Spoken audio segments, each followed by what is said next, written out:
If we haven't met, I'm Miranda Gardiner. I'm the Executive Director of the iMasons Climate Accord. Welcome to our 2025/2026 annual member webinar, looking back at our 25 and looking forward coming into our new year. Hopefully you guys are seeing my main screen here. Obviously, always with iMasons, safe harbor statement and code of conduct.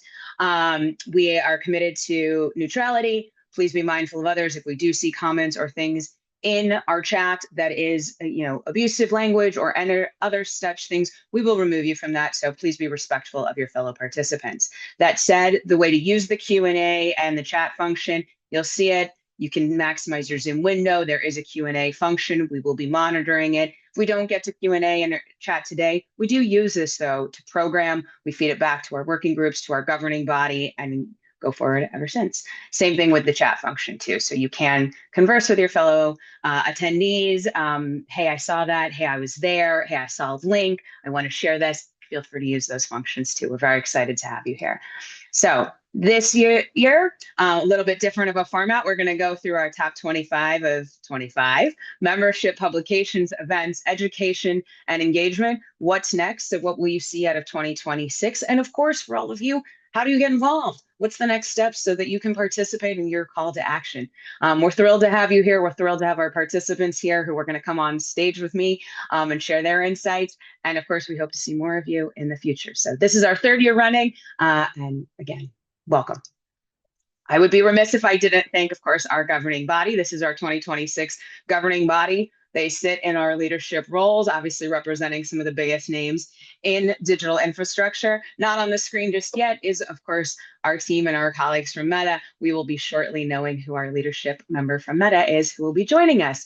Our colleague, Julie Lieb, retired at the end of last year. Julie, we miss you, but we have seen all of your excellent artwork that you're doing, and we're really thrilled that you're just enjoying your life. But hopefully you'll come back and visit us at some point soon. Let's get started. Top 25 of 25, membership. So the Climate Accord previously, when we launched in 2022, we didn't have membership. You got to join, you signed up. It was really an exciting time. In 2024, though, we did have what we called mover tiers and foundational members. And you can see the breakdown of numbers there. It was give or take almost 300 members.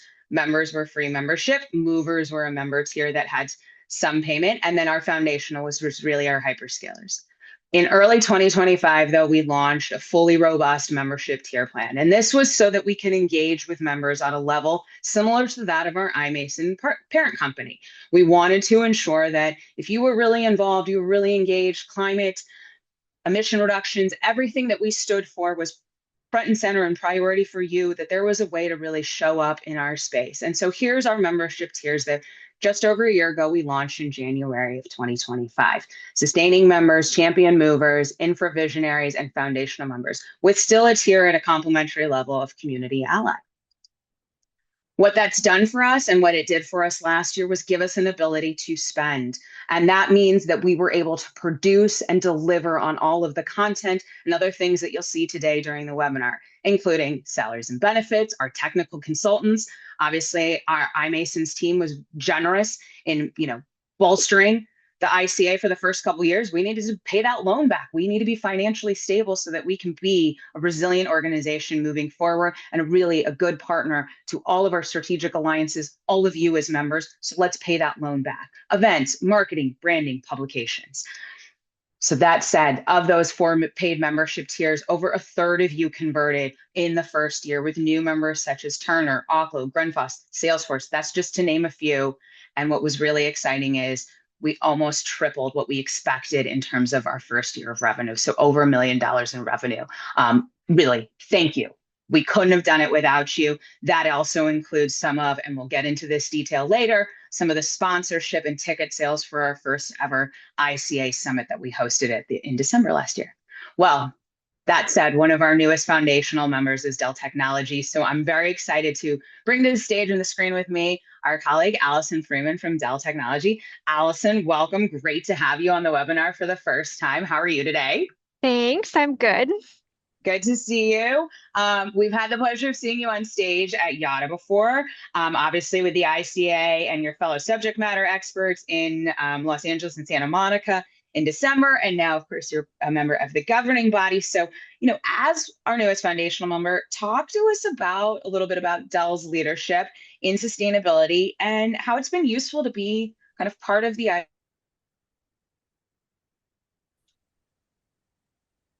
Yeah, we focus a lot on energy efficiency of data centers through hardware and software, and we are typically within our sustainability team just very focused on server storage networking devices. And part of being good at doing that is needing to understand the broader data center ecosystem that we're plugging into to make sure we're looking at the whole picture of the whole data center. So that was one of the reasons that iMasons Climate Accord was a great fit for us. And I had a wonderful time at the iCA Summit in December.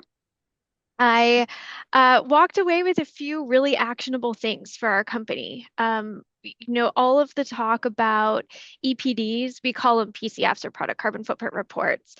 Uh, it was very enlightening to hear directly from the people that then come ask us for our EPDs and what types of language we want in them, making sure we can ensure the things that the industry is going to be asking for. I also loved hearing about things that are, coming soon in the industry about, GBI, the Green Building Initiative, partnering with the Global Electronics Council, hi Holly, and how they're the Green Globe certified data centers, if they have EPEAT registered products or registries that are coming together where they would put us and our competitors and our product carbon footprint information side by side. Which made me think, oh, I better make sure we're all measuring it the same way and we're checking how we fare in our competitive market. And I just have so much to share. One last thing that I thought was great was that it was good just to see how other people are doing the same things that we're doing. We went to the Meta buildings, they went through an analysis where they were looking at the most carbon intensive parts of their products and then reducing according to that priority order. And it seems very intuitive, but just benchmarking yourself. What are you doing against what other people are doing? I found that to be a very valuable part of the experience as well. I love it. And I love that you kind of mentioned something that we'll get into a little bit, kind of the strategic alliances, that kind of crossover. There's a lot of work to be done. Yes, we all have our specialties. Yes, we all have work that we need to do for our business lines.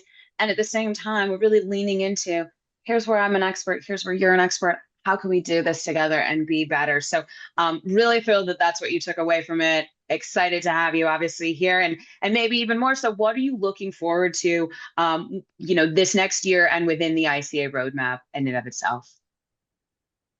I'm looking forward to seeing where the maturity model is going. I love that that was built. It was, so focused on where are you on your journey as opposed to what is the exact number about what you're saving. And I just think that's the right approach for attacking this problem, as well as just the maturity of the iCA itself. I think it's a really exciting time to be joining in.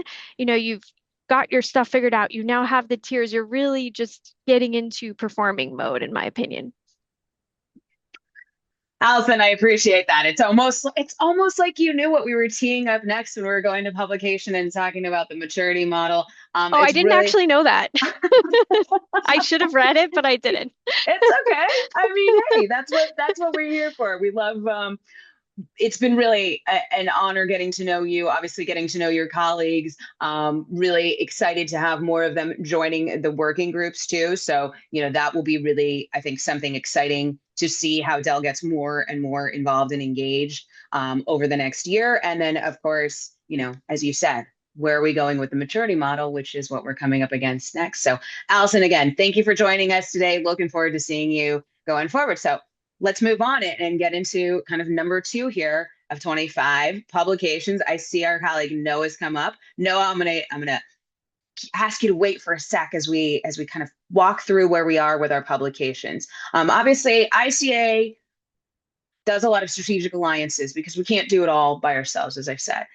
We in 2024 have an official partnership with the Open Compute Project. This is where we are leaning into developing a taxonomy for carbon disclosure. Last year and last October, we finally issued, after 18 months, a baseline specification. Huge kudos to our colleagues at Open Compute Project, as well as the carbon disclosure leads. This is our colleagues from Google, Schneider Electric, Meta, and Microsoft. So this is Lalit Joshi. This is Andrea De Simone. This is Ryan Cornwell.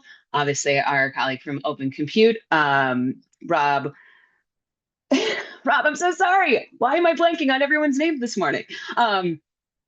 Rob from Open Compute, and I know there's one more that is Howard from Meta. Thank you. And anyways, so in October, we issued that first baseline spec. We're working now hard to make sure that it's not only part of the Open Compute marketplace, but that there are the evolution of it. What does it need to be in terms of a design specification and or a performance specification so that we can drive this forward?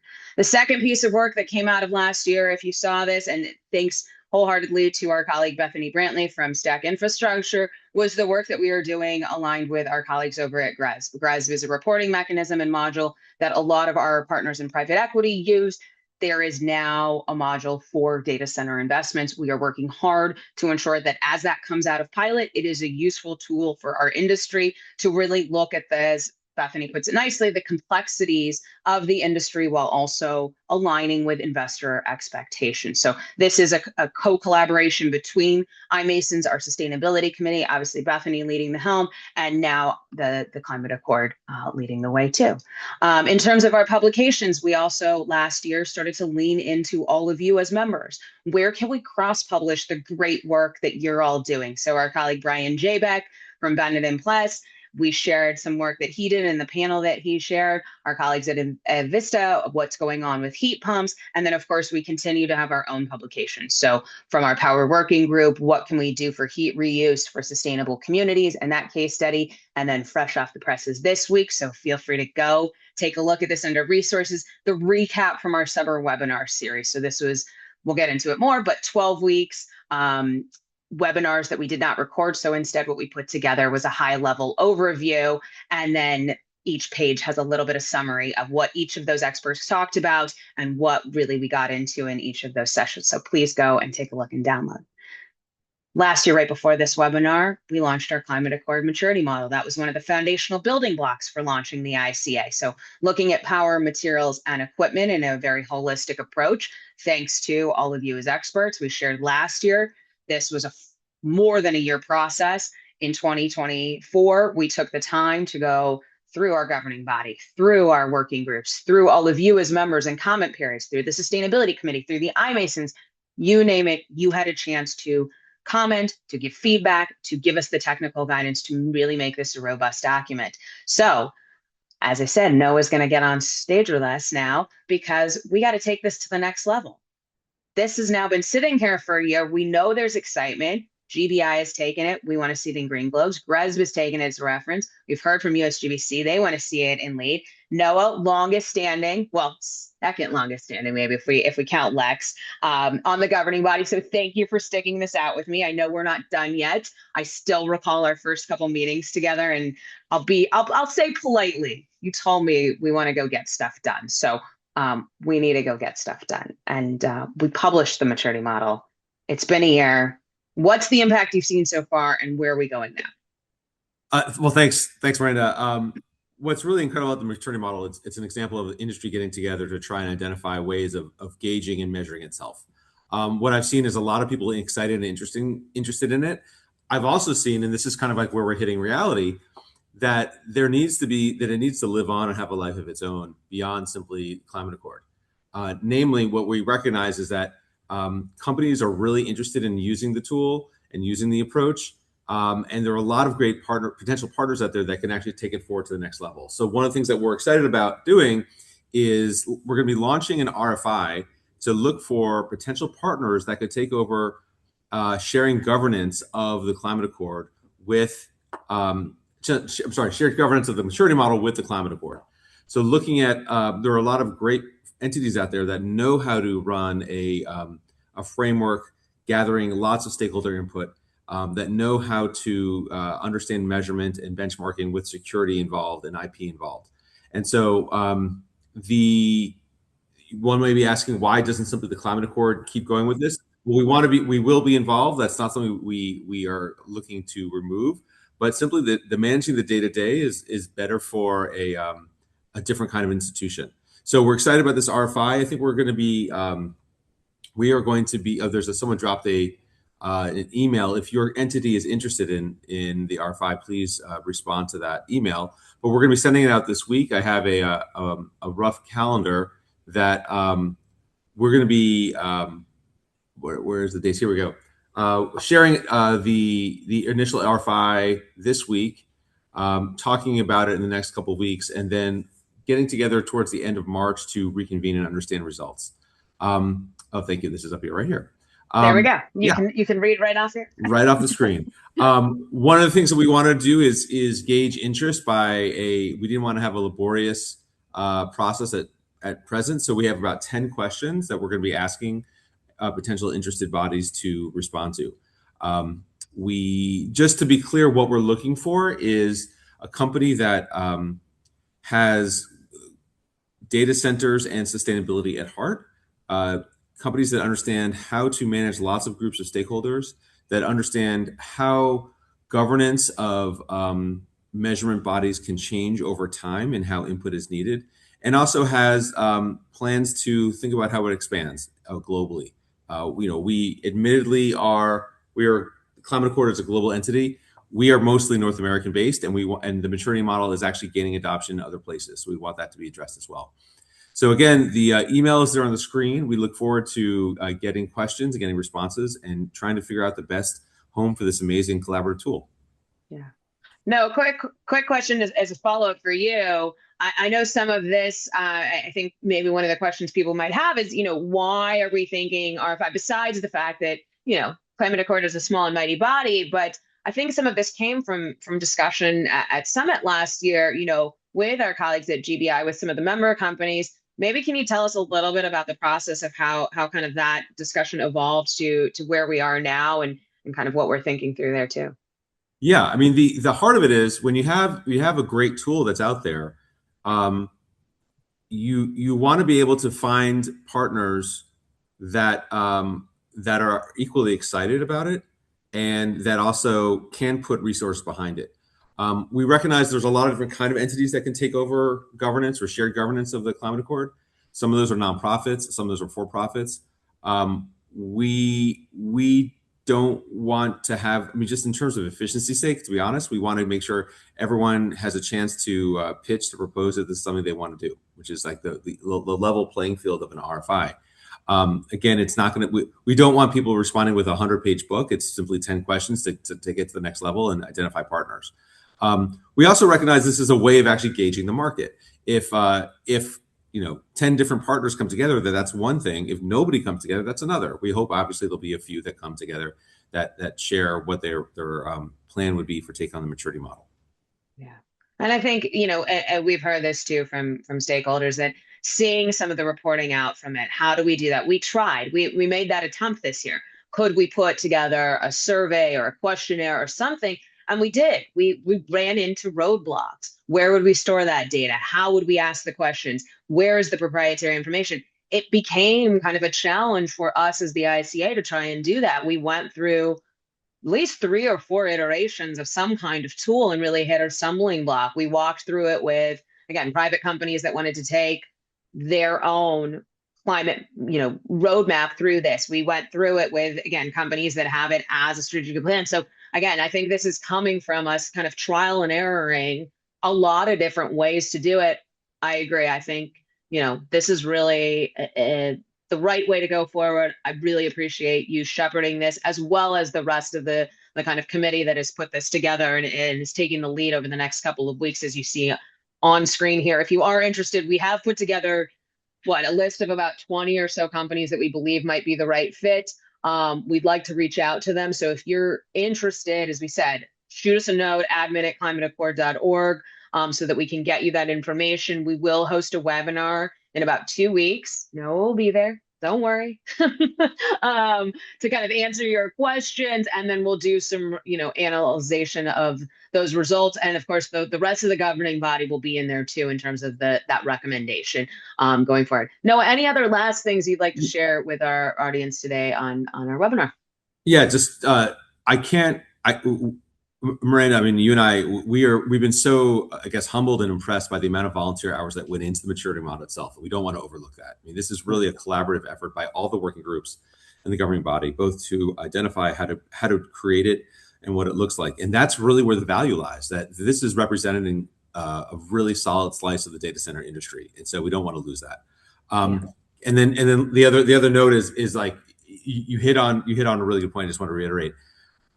Climate Accord is really mostly comprised of volunteers. And for something to live on like this, it really needs its own effort. And there are entities well positioned to take on that governance. Thank you. Thank you, Noah. Good to see you as always. You too. Let's keep going. All right, on with our webinar. Number 3, on to events. In 2024, we were represented at about 50 or so different industry events, webinars, podcasts. Last year it was more than 135, and that's the ones that we know, meaning give or take 2 times a week in 2025, iCA was represented. And it's well beyond the digital infrastructure. You can see some of the logos and events that we were at. Some of them, as I said, were not even listed. Climate Week, Greenbuild, Deloitte's event, IMN, OCP Regional Summit, ITW, Data Cloud, IRENA, which is the Renewables Energy Summit. And thank you to our colleague Roman from the iMasons to take the lead on that. Very exciting. We're on track to do even more this year. So I don't know why my screen is jumping around. That also included something that we launched last summer, our own summer member webinar series. If you joined us, I mentioned it previously, we did a report out on it. It was 12 weeks every Friday, 45 unique speakers, 40 various different organizations within those speakers that participated every week, every Friday. So 9 a.m. if you were here on the West Coast with me, lunchtime if you're on the East Coast, and maybe you were sitting enjoying your afternoon summer patio if you're our colleagues in Europe or elsewhere in the world, just having a casual yet really technical deep dive conversation for 30 minutes with experts. And then we opened it up to those of you that joined us in the afternoon. We're doing it again this year. It's really an amazing time to hear from our working groups who craft and program those sessions. We bring in other organizations such as MEP 2040 joined us last year. We had our leadership from the iMasons, our iMasons CEO, our governing body kind of concluding it with us. We had a one-on-one with a different governing body member, Charlie Sellers from Microsoft. So if you are not yet a Climate Accord member, hopefully you are, you're here on our member webinar, our annual member webinar, please join us for this summer series. We love doing it. We, of course, also had our first in-person summit last year. So in December of 2025, we hosted our iMasons Climate Accord Summit. Thank you to all of our sponsors who are up there. You guys made sure that not only did we come out of this with a nice budget to have an amazing summit in terms of our venues, in terms of our delicious food, in terms of our celebration at the end of the year. We also were able to bring a lot of students and partners that perhaps could not afford to join us. And thanks to your sponsorship, they were able to participate. So we really appreciate everything that you did for us. You showcased a lot of innovative technologies. You presented to us and all your subject matter expertise. We really could not have done it without you. So to those sponsors that are on the screen, and of course, all of you as members, thank you so much for contributing financially as well as everything else that you do. As Noah said, it's a volunteer effort. It also takes some financials for us to put that back. At our summit this year too, we had our colleague Valerie join us. So Valerie's going to join me now to talk to us about when she came and brought her podcast with us. So Valerie, another great and dedicated leader to the iMasons, part of I Am Women, so much more. Plus last year, obviously honored with the iMasons People Champion. Welcome, Valerie. Nice to see you. Thank you. Thank you for having me. No, this was really special to me and very close to my heart. I had previously had, Charlie Sellers, for example, and a few other sustainable experts in the industry just to talk about, what it means to be in this world. And not only that, but my overall mission is 2-part. One is to bring awareness to the jobs, the education, and because I work in the world of data center, what are we doing about things like sustainability within data centers, the things that everybody's pushing back on us. On the other side, I bring another mission, which is really my biggest focus is, I believe, the reason why we ended up in a trade crisis. And we forgot to tell kids that they could be go into the trades as a job in the future. So everything I do, it's a certified nonprofit, puts STEM kits and books in children's hands. And everything I recently had, even from this event, I had several sponsors that actually allowed me to put 3 classrooms worth of um, books in folks' hands and children's hands. And you're going to see videos come out about this soon. It's very exciting. But when I came out to this, what was really important is when I do the podcast, I stream together all of it. I've shared with, and I can put them in the chat as well. Oh, you just did it. I just saw that thing. You're all over it. I I have a link to the website which has all of the podcasts and also kind of gives you some insights to the mission, but also links to where we posted on LinkedIn all the short reels, and then of course there's links in there to where you can find the full episode, which is on all of the main platforms for podcasts, which also includes the Spotify, YouTube, and what am I missing? Apple. And then all the short reels go out on the social media. So not only just on LinkedIn, but Gen Z is really concerned about this. So I meet them where they are. And so we posted those short reels on Instagram, on TikTok, on Meta. And so really trying to share that knowledge and spread the word. And hopefully, when they get some of the false media, they'll have my media to counter it. And everyone really brought their voices together. I thought it was fantastic.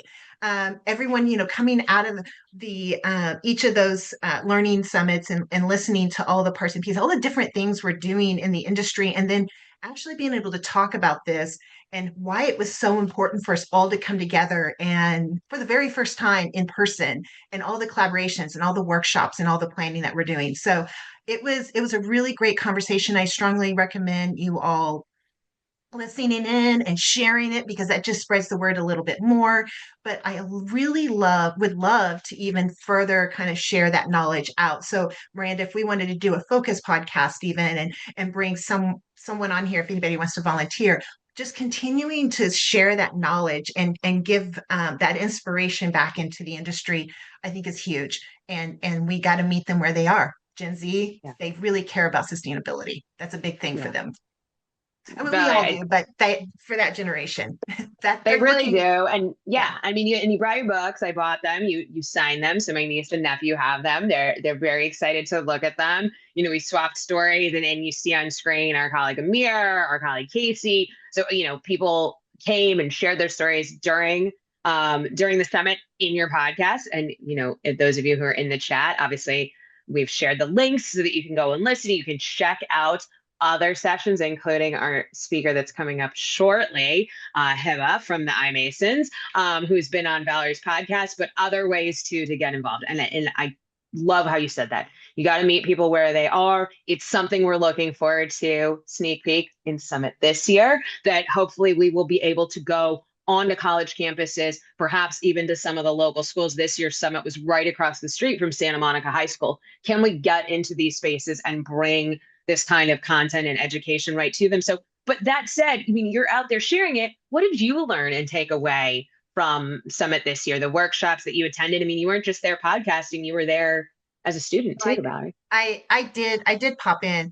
And I think one of my favorite things that I took away was with your keynote, where they just talked about how much available capital is out there and how little of that would make a difference. And just all of the different, innovative things that we're doing. I mean, everybody talks about, oh, we're stilling water and the closed loop system, but we're actually taking it way beyond that, right? I mean, if we think about how we're tracking our carbon footprint and how closely we're looking at all of these things, if we just share that knowledge and get it out there, I couldn't I'm going to go off on a tangent, but I couldn't get enough. It was really well done. The message was clear. And I walked away and I just thought, I think the only thing we didn't hit was maybe a little bit more on, the sustainable human, because we're all so stretched. We're all trying to do all of the things. And I just immediately thought, man, look at all of us. We all have day jobs. We're all sitting here together trying to spread the word, put out these reports above and beyond our day jobs. And it just, for me, I know I get really emotional about it because I see everyone putting so much time and effort into it. And I just thought, wow, some of the best humans are in that room and in that space right now. And it really moved me. So I know that you wanted me to take probably more of that, but honestly, that's probably what touched me the most is just to hear and see all of this effort that goes way beyond everyone's day job. Um, I, I just applaud everyone who's putting those efforts in. So thank you. I know it's close to my heart, and I could really feel that genuinely inside that space. And I can't imagine how impactful that was outside of being virtual, suddenly being face to face with everyone, and actually finally moving that needle way further, probably you did than being virtual. So thank you for including me.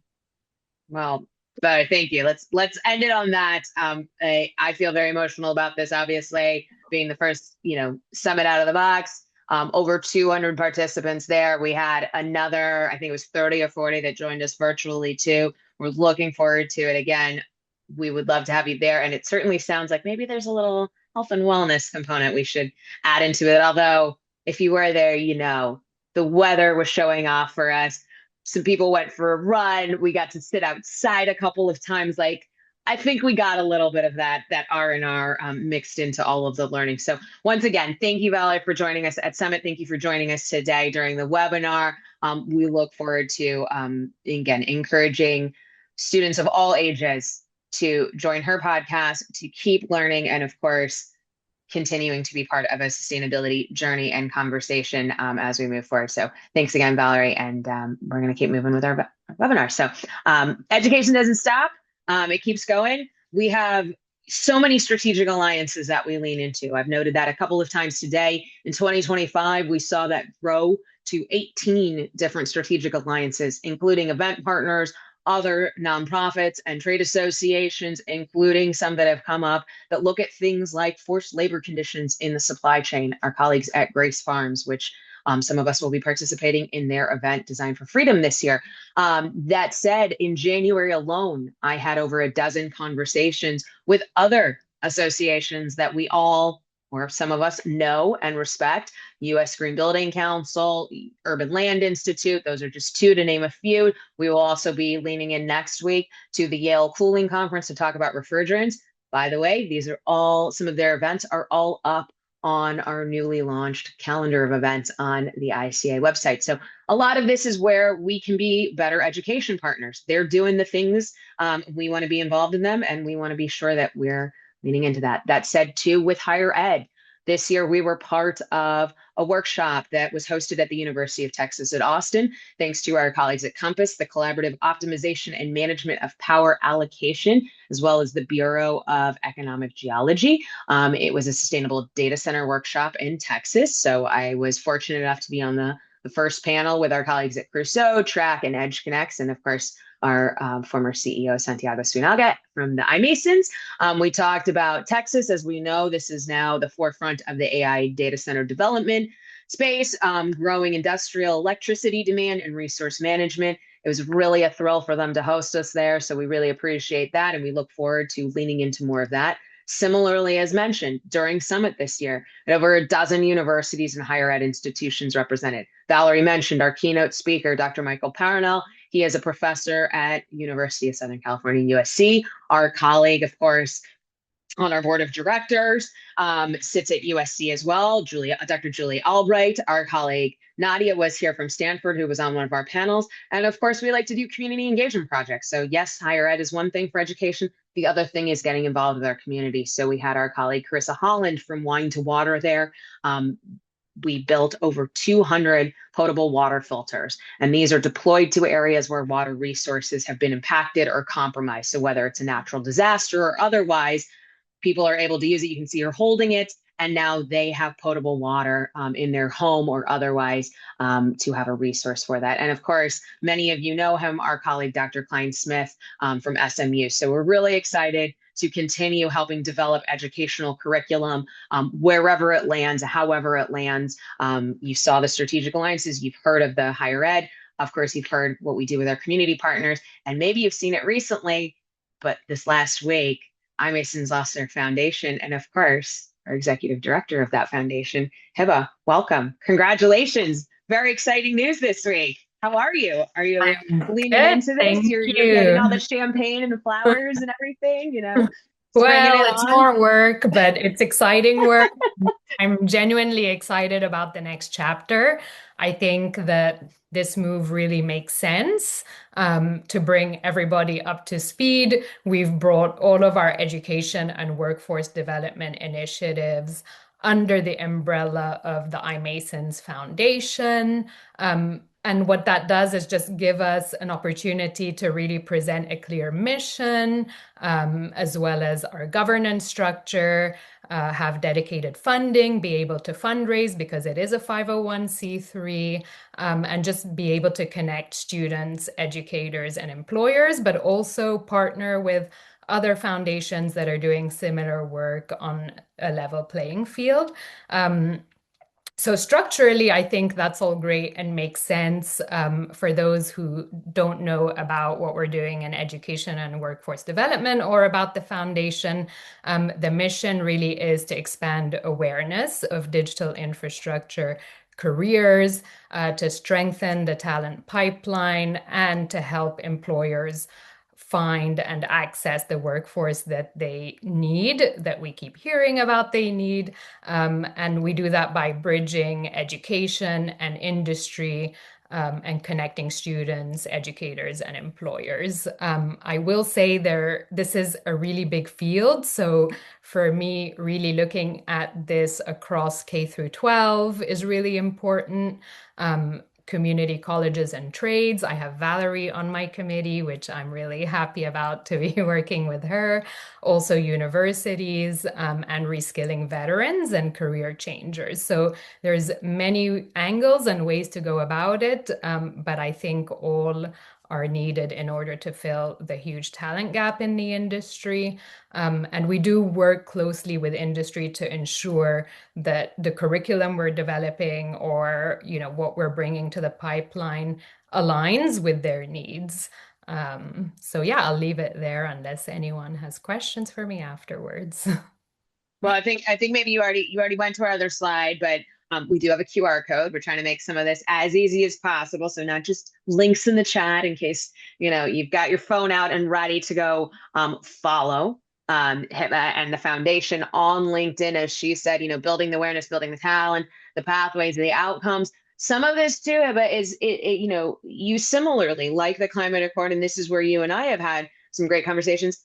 There's some of it that's about sustainability, some of it also with our strategic alliance and partnerships, right? Like we do a lot of work with DCD. We make sure that when we're at events, we're talking about these things in spaces where people are coming together, that we're able to encourage students, emerging professionals, maybe those that are even switching career paths, right? We do a lot with our veterans workforce. So I'm just curious, where else or what else are you seeing in terms of some of the skill sets that, again, we're starting to think about cross-collaboratively between Climate Accord and the foundation? I think that there's a lot of crossover. I know when you asked me this question, I had this laundry list, but I think we can definitely look at it as near term and then more future oriented. I would personally argue that meeting climate goals in digital infrastructure isn't just a tech challenge, but that it's also a talent challenge, not just from the perspective of the sustainability of the industry and ensuring that sustainability with the workforce that you need, but also in how you're skilling that talent. So I would say that if sustainability, energy efficiency, even water stewardship, what else do we have? Carbon accountability really are priorities for the industry. Then we need to kind of build that literacy into curriculum and into what we want these students to graduate and be knowledgeable in. So I would say that one near-term opportunity for us and for some crossover could be to define what a climate-ready digital infrastructure talent might look like, and translate that into simple guidance, both for employers and educators. So that could maybe take the form of a one-pager, which would outline the core skills that are needed for these roles. And we can clearly map those to the jobs in the industry. So that's definitely something where I could use your expertise and your working group expertise to develop. And then the next step would be translating that framework into curriculum alignment and employer guidance so that we can embed these competencies into curriculum early on, and it's not just an add-on, or even then it becomes a cost for companies to try and upskill people in these in this type of literacy. So, for example, I sit on the UC Berkeley Advisory Board for the Global Digital Infrastructure Certificate, and we help develop that curriculum and evolve that curriculum. So every year we update it. It just started, so I think this is a great opportunity for us here. But we could look at integrating some of that into their curriculum, so that students are graduating with those skills already. And we could accompany that. That could be a longer term conversation, but we could also look at accompanying that with having experts come in and guest lecture. They're always looking for guest lecturers for those courses. Even having some of your working group people or anyone who's interested sit on the advisory board. They're always asking me for recommendations, so that could be a good crossover. And eventually just developing focused modules, maybe working with the working groups. That could be a longer term thing that we want to develop, whether it's around equipment or operations, but really building it into modules or even elective courses. I think there's a lot of opportunity there. So I'd say that those are two clear areas for the near term where we could collaborate and develop together. Absolutely. I mean, we've talked about this, and obviously many of the members of the Climate Accord and iMasons have talked about this. When you come from building it background too, architectural engineering school, any of those planning schools, there's things like, crits when you're doing a pinup, those kinds of places to get involved. Obviously, Valerie was talking about the podcast, doing recordings. There was just a session last week at UCLA about different ways that students get involved. I just heard another one where the engineering school and the business school get together and they bring the technical and then those that are dealing with the finance into the same room.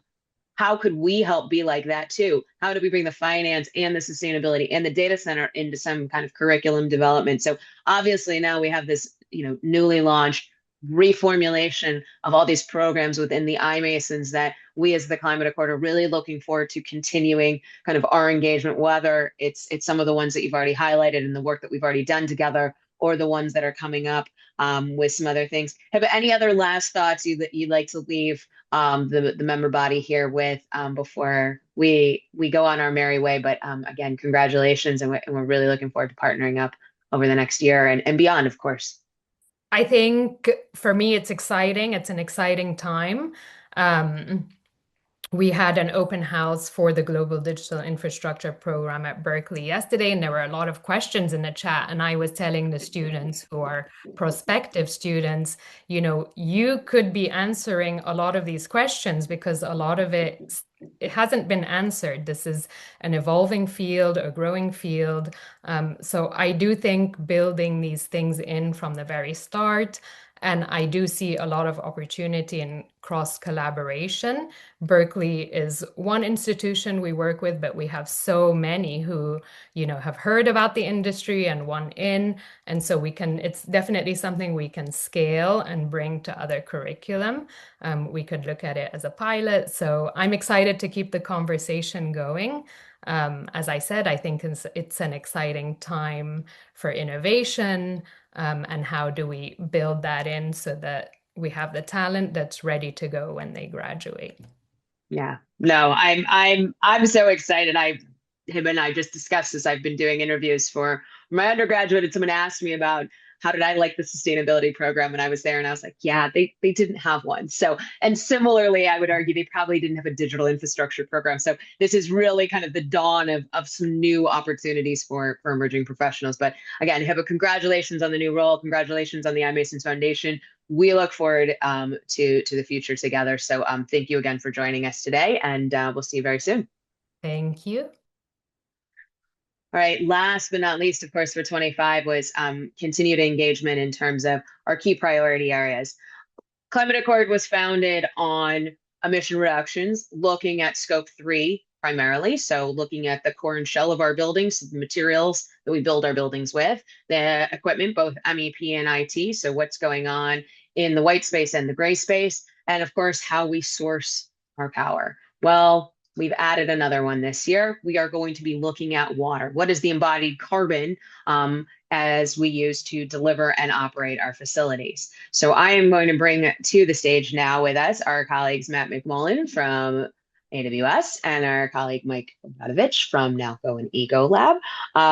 Mike, Matt, thank you. Welcome. You guys, again, like all of our colleagues today, long-time listeners, first-time callers, advisory council, equipment working group. Matt, previously participated in panels. You guys both kept me from getting lost in Singapore. I appreciate this last year. Multi-purpose tools. You're now helping us tackle this kind of new venture for us in terms of the vertical of water. Tell us why this is important. Tell us why you're here to help us develop the opportunity. And then we'll maybe bring on screen some of the notes and kind of where we started drafting out the criteria that we're going to look at. Sure. Matt, do you want to kick off? Sure. Thanks, Mike. So why is water important? I think we'll start with kind of the twofold idea there. So number one, I think everybody understands that water is important. It's critical. It's critical for life. I think in one of your conferences, they referenced kind of the rule of 3. So after 3 minutes of air, 3 hours of a bad environment, which really captures the carbon accord, if you will, you get to water. So it's critical. So and its scarcity is a big issue. So that's one side of the coin. But the other is kind of has the power to unlock sustainable growth in the digital infrastructure. It's really key to use water the right way to kind of power the huge growth we're seeing in the industry right now. Yeah, and I guess just to build on what Matt said, I think that we've all kind of seen water rise in prevalence over the last year. So it's now included with power as one of the hot topics that are impacting data center operators' license to operate. And unfortunately, many of the talking points being put forth right now around water that are influencing some of the perception of communities and regulators and legislators out there are not necessarily rooted in fact. And so I think that there's a great opportunity for us to come together as an industry and kind of really help recontextualize and reframe some of those narratives out there around water and really help provide a framework that results in, I guess, a level of transparency, if you will, and demonstration of the due diligence that operators and legislators and communities are all comfortable with when we're talking about water. Yeah. You guys, I mean, I love all those points that you bring up. I used to work for a consultancy that actually, even put together kind of a water reuse practice guide. We actually have already, I mentioned that outreach from different organizations this last month. The Water Reuse Summit is coming to Los Angeles in a couple of weeks. I believe it's WEFTEC in Washington, D.C. in June.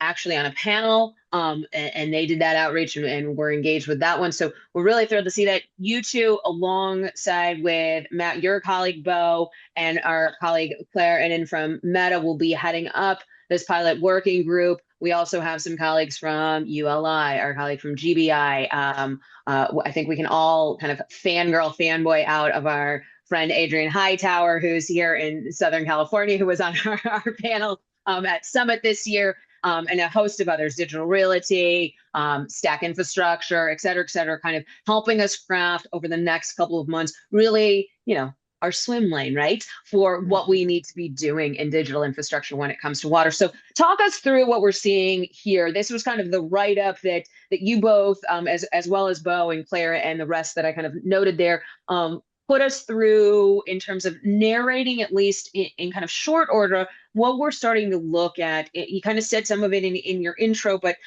maybe what would you like those listening today or watching today to take away from what you're thinking about in terms of the progress and what we're starting to look at for these kind of future objectives of this group?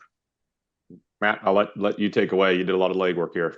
You did, Matt. Sure. And I think it was Kelsey from Microsoft that gave bonus points during ideation session for puns. So yeah, that's what I was going to say. Are we opening up the floodgates on the water puns here? So we're in our swim lane and we're going to boil this down. But I think what we've done, and we can't boil the ocean, is kind of take in water and the key challenges and the key opportunities that we see for the infrastructure industry, and say, what are the 3 to 5 things that we would like to see this group or iMasons, really work on here. So taking the idea of just water, but really tying it to how it impacts carbon and, kind of that water energy nexus.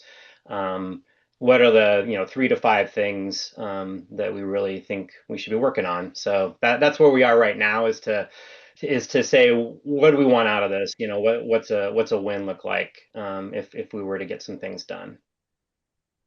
Yeah, and I guess the only comment that I would have is I'd just say, as we look towards the future, I'd just encourage operators, irrespective of cooling topologies or architectures that are the basis of their designs, that there is an opportunity to support, because water is a topic that really requires and really is going to require alignment by the industry as a whole to merchandise, the thoughtful and responsible approach to data center expansion as we move towards the future. So I'm really excited, Miranda, to your point, to see those that we already have engaged and that'll be participating, and excited to see those that will be able to step forward and provide their thought leadership as well.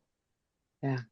And thank you again to both of you to stepping up, obviously to Bo and Claire, the rest in the water kind of working group as we formulate this. We talked about it on the panel too, deployment of AI. We've seen that being successfully used to help with things like leak detection. We have been talking about things too of just helping define and share with our communities what is industrial water versus potable water versus other uses of it. I mean, there's so many things. We also have a colleague who will be joining the water working group from Train, really involved in water policy. How do we, take a look at that and really kind of dive into where there's opportunities there? And of course, we've talked about it earlier with NOAA.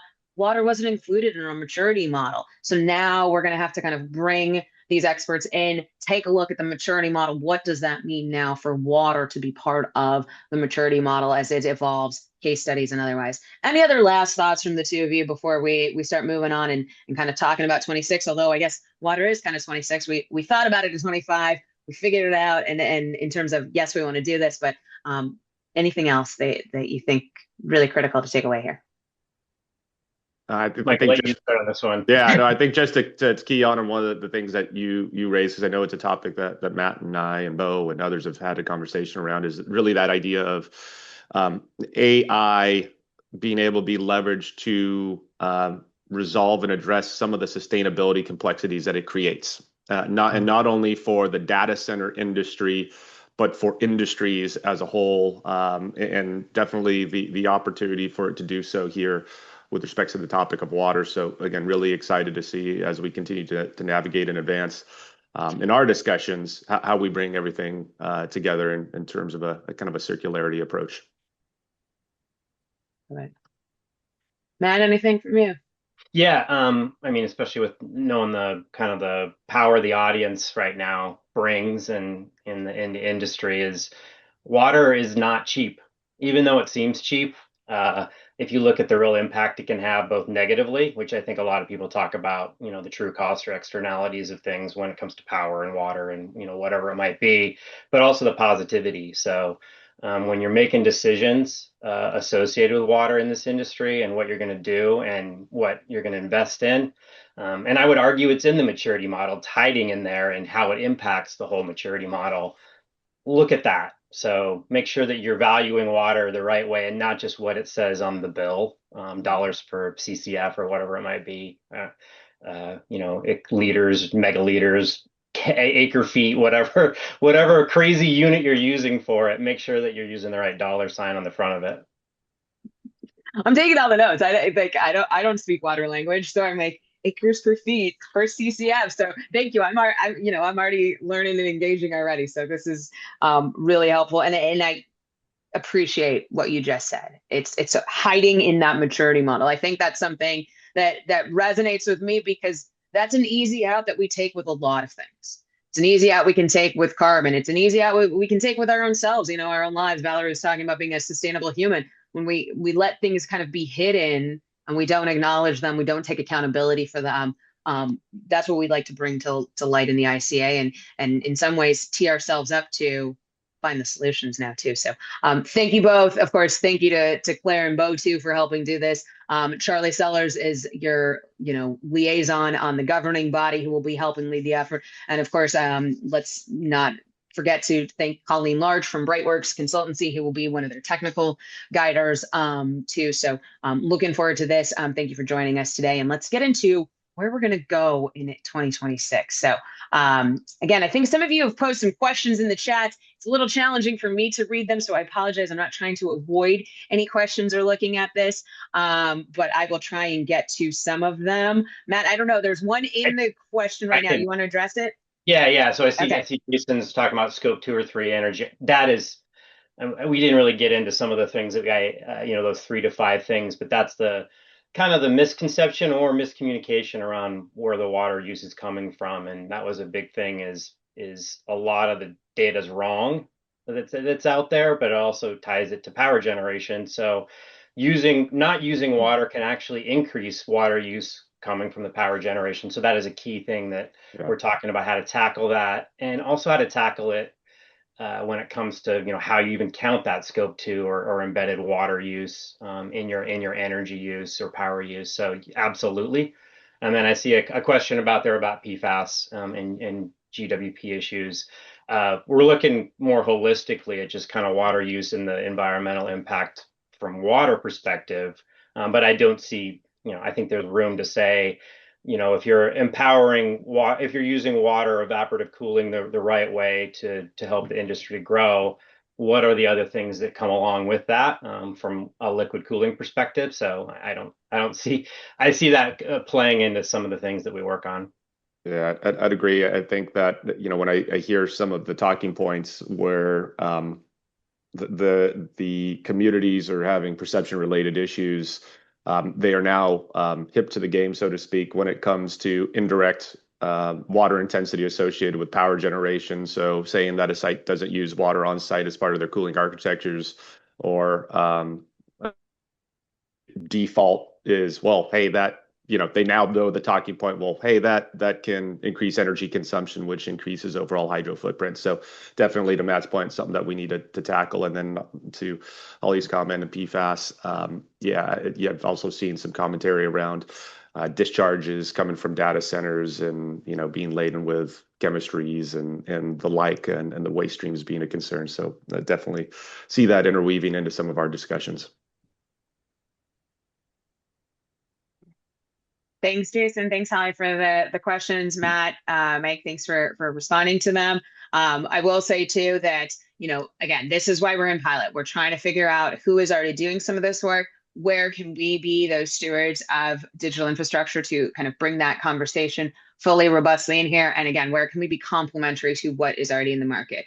I like to say this, you guys have heard me say this before. This is an organization that's for the members, by the members. We want to be here to kind of provide those tools, do the things that are outputs that are impactful. And again, not duplicate efforts, but really address the key critical issues going forward. So again, what's next? We have about 20 more minutes together. Hopefully you can hear this. I'm probably going to blast through it, but we are recording. And a lot of this we're going to start sharing now on our website as that lens of transparency that you guys will see it and get to take it away. So one thing that I heard recently, and I can't take credit for this visual, but I really like it. And I think it speaks to the ethos of who the iCA is that we have leadership, we have frontline, and we have unique individuals. And they all share different skill sets, both interchangeably and in their own still different ways to make sure that we succeed here at the iCA. And some of that comes from our governing body, from myself, from our working group leads, from our subject matter experts, from those industry partners, from you as members, from your organization as members, and from the global picture. And as I said, it goes back and forth. Sometimes you're a leader, sometimes you're a unique individual, sometimes you're on the front line, back and forth, back and forth, back and forth. That circularity is really what's critical. We always have a different role in the different places that we play. It's really what's exciting to see when we get to this work and we do it hard, because I've never seen anyone say, you do it and I don't do it. It's, I want to do it. Let's do it together. And I love that when I come to work every single day to be part of it. So thank you. That said, this year's budget, we're starting to lean into having more staff here at the iCA to help with this. We're leaning into more with our technical consultants. As I said, we've got a little more of that loan to repay this year. Hopefully that will mean our loan is out from under us. We're looking at diversifying our funding stream too, so that this budget really, as we get into 27, even looks more diversified so that we have those resources for our working group, not just in volunteer capacity, but really staffed capacity for even more robust events, marketing, branding, publications, etc. Our wonderful team in 26.5, who's our external marketing, branding, publication team, working hard. You've seen them on the website. I'm going to share more of that too. So I'm really thrilled to see that coming up as well. Working group overview, and I'm going to get into the details of what they've got planned for you. Last year, we shared about 50 of our iCA member organizations were represented on working groups. This year, it's over 80 of them. 4 strategic alliances were represented. 5 iMasons global premier partners, 24 global partners, and 4 regional partners. We've also expanded in regional approach. Share that too. They're looking at sub-working groups now too. Last year we had liaisons. Didn't quite work out. There's a hit. There's a miss. Now we've got our carbon disclosure label, our supply chain decarb, our next steps with our low carbon concrete and our EPDs. We're looking at contract language, RFI language, specifications, renewable diesel. How do we engage our suppliers with both engagement and supplier code of conduct? And we run through the working groups too. You've seen some of them in the chat already. Lewis, Sarah, Holly are leads for the equipment working group. So we've built out more robust leadership in our chairs and our leadership teams. When we started our working groups, they had 1 chair. Now they've got 3, 4, 5 chairs to really ensure that each of those mini verticals within our working groups share on the front line and those unique individuals to doing the work. And again, I don't have enough time to go through all of this, but they've published case studies, comparison documents. They led the supply chain decarbonization consortium at the Summit on Equipment. They're now looking at an open letter on it, the base specification, again, taking it to the next level there, circularity case study, and a decarbonization roadmap. The materials working group, Morgan, who has been here since the start, Rupa from Google, Phoebe, who is new to this from Prime, welcome. We're so excited to have them leading off with our materials working group. They are looking at things you might have seen, the teaser and the best practices for data center LCAs. That publication is coming within the next month. They similarly led the sister effort on the supply chain decarbonization when it comes to the materials.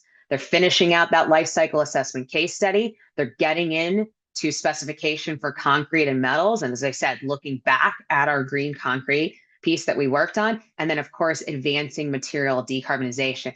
They have a very robust work plan if you're ever interested in taking a look at it. They've already even got it divided out by each quarter of this next year.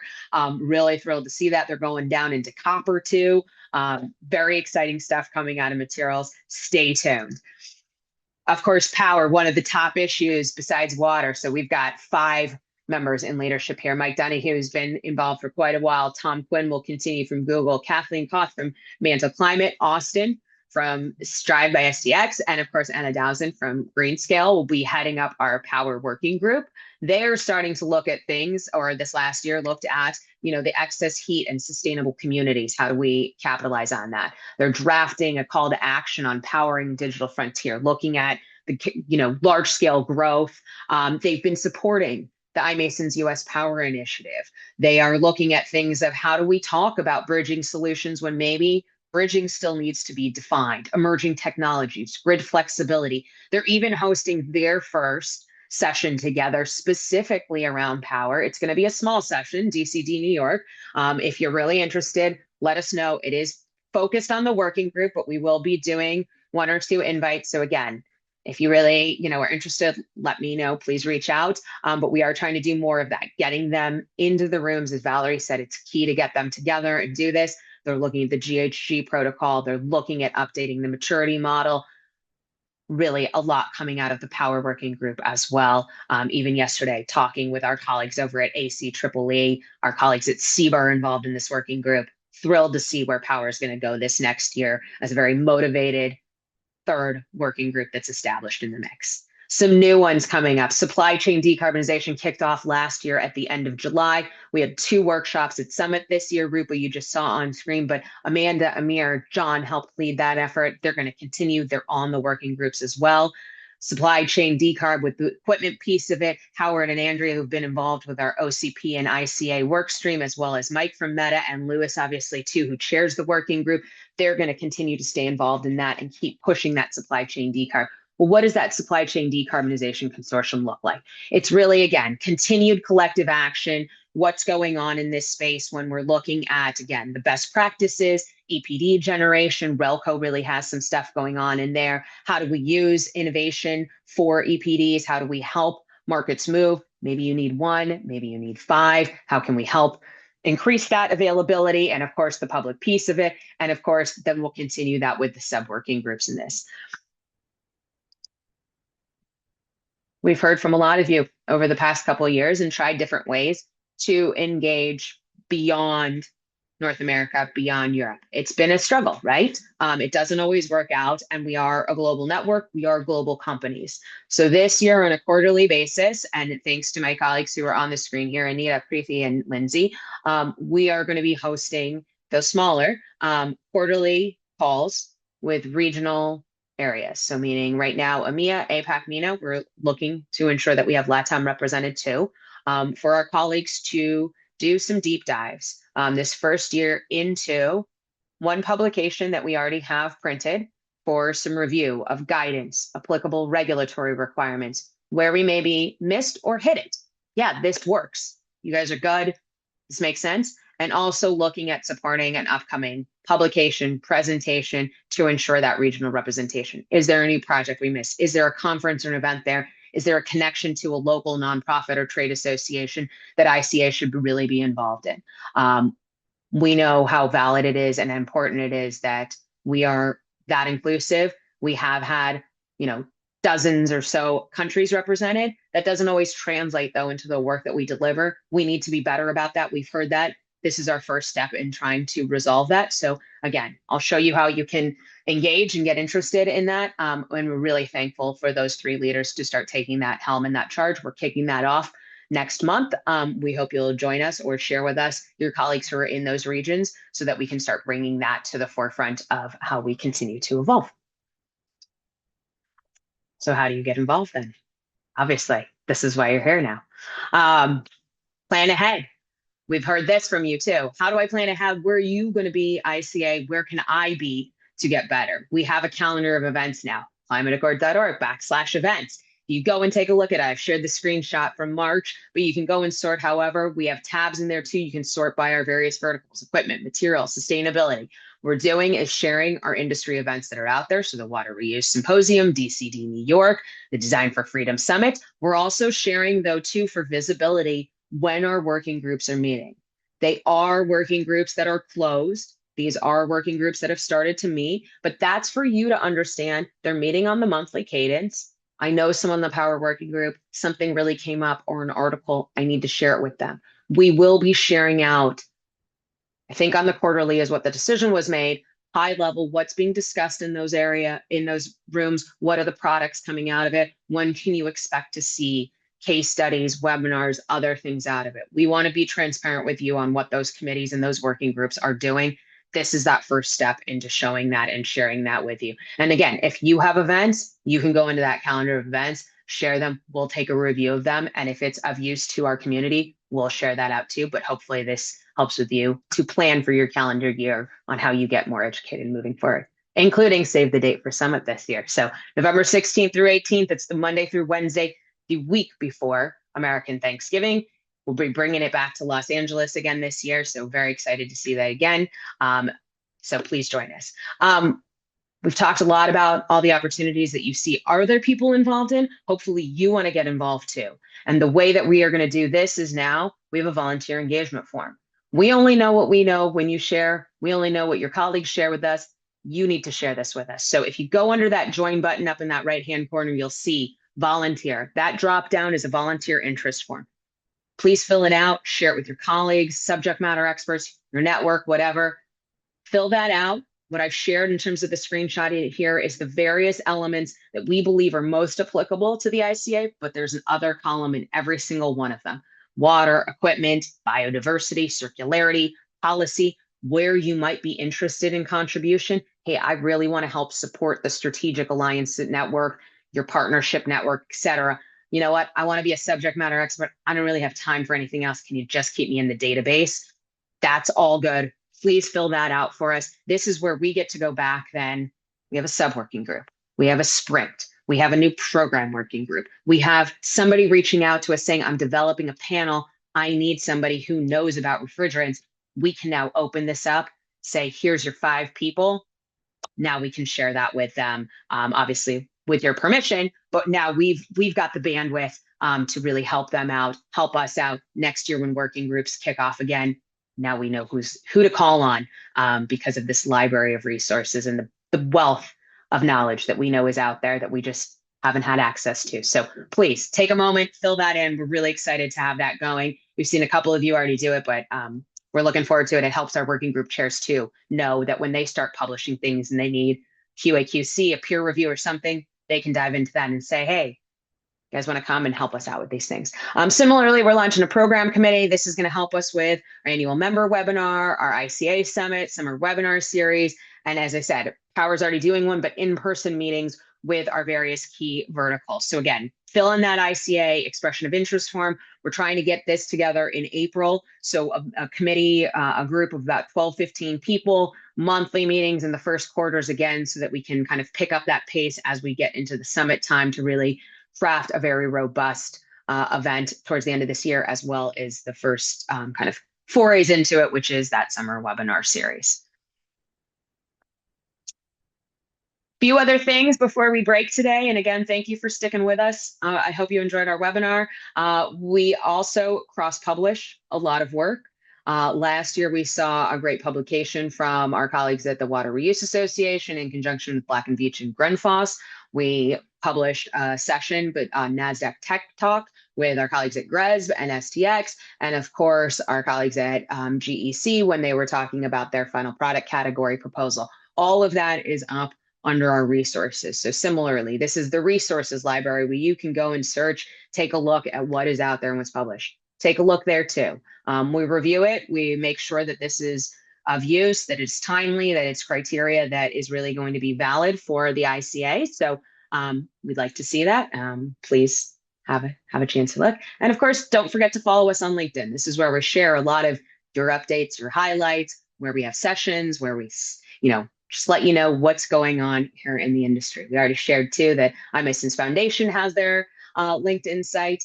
We have one as well. So we'd love to see you and for you to share and comment and like the things that we like. Last year, this is where every single one of our summer webinar series, bios, sessions, the titles, the links for it, that was all shared on LinkedIn. So please join us there. Thank you all for joining us. I will leave it with this. This community doesn't work except for with all of you. Noah said it, it is a bunch of volunteers.